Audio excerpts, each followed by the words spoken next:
How's it going, everyone? We're gonna do a review on this helmet today. This is the Vulcan from Harbor Freight. It's the Arc Safe welding helmet. This is like their top of the line one. I believe it sells for about 150 bucks retail price.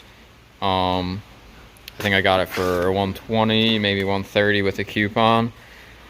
They compared this to like the Miller auto darkening and the higher model auto darkening helmets, but obviously this is Harbor Freight. I've had this helmet, let me turn the flash off. I've had this helmet for just over a year. I bought it in October of last year. I have never replaced this screen, and as you can see, it's pretty beat up. It's definitely due for a screen replacement.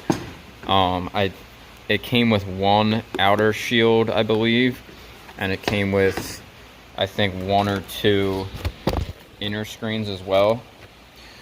So far, I really like this helmet. I haven't had many issues with it. I actually just replaced the battery for the first time this week. It was intermittently giving me, sometimes it wouldn't click on. I thought it was due to the sensors not picking up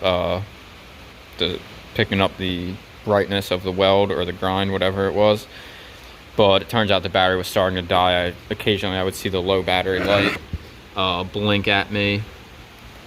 So let's put a rag down so we don't scratch the shield anymore than it already is.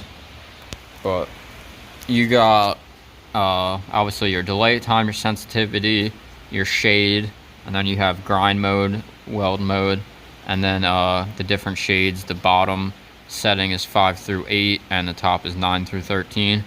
So as you can see, this is set on weld and it's on 9 through 13. When I first got this helmet, I was a little confused. So for anybody who buys this first and hasn't used it yet, that means it's on weld mode, not that. Originally, I was confused. I thought click up to where, like, put the switch to where you want it.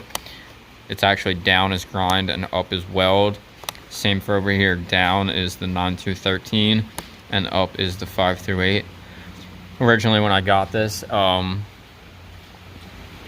I didn't correlate the two together, but I had this on the 5 through 8 and I kept thinking to myself, man, I can see great through this helmet. Well, I had it on a low shade setting, so I was actually hurting my eyes a little bit, but got it all figured out now. This whole assembly pops out pretty easily. You just hit those two clips, whole thing pulls right out, and then from there you can pop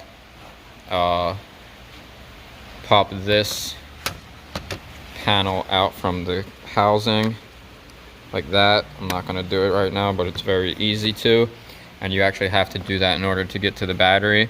The battery slot is right there. You can see the two lines there and there, and then you pull it out straight out like that.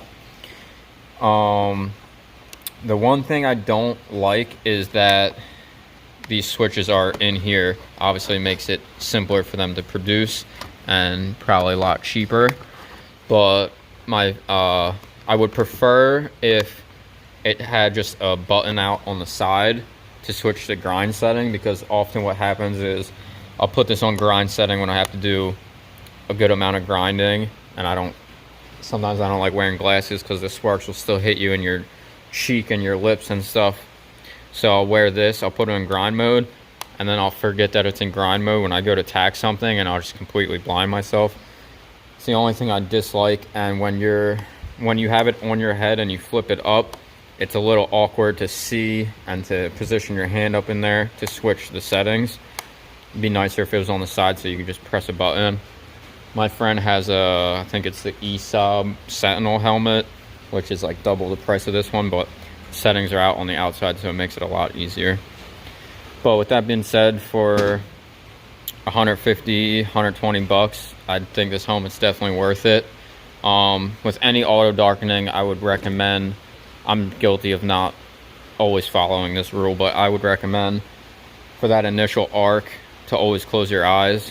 So if you don't do it and you're welding all day, you will feel it at the end of the day. At least I do.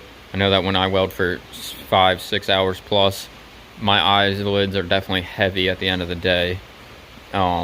they're just tired and they just want to close.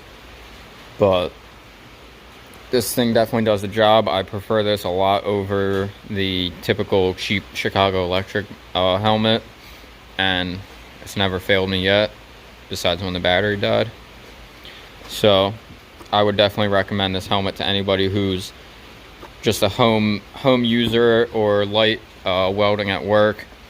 Typically I don't weld all day at work. I'll just do a couple little jobs. Sometimes I go a whole week or two without any welding, but recently I've been using it. We have a big project going on. I've been using it nearly all day for the past like 3 days, and it hasn't had any problems, like I said, besides the battery dying. I definitely give this thing a good 4 out of 5, and I'd recommend it to any moderate work or home user, hobbyist user.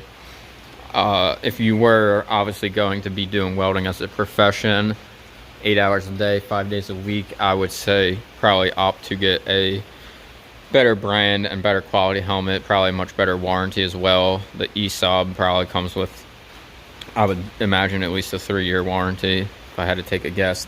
I don't know if this even comes with any warranty. I'm sure you can add an extra one on for more money, but I doubt I did that. So, hope you guys enjoy the video. Peace out.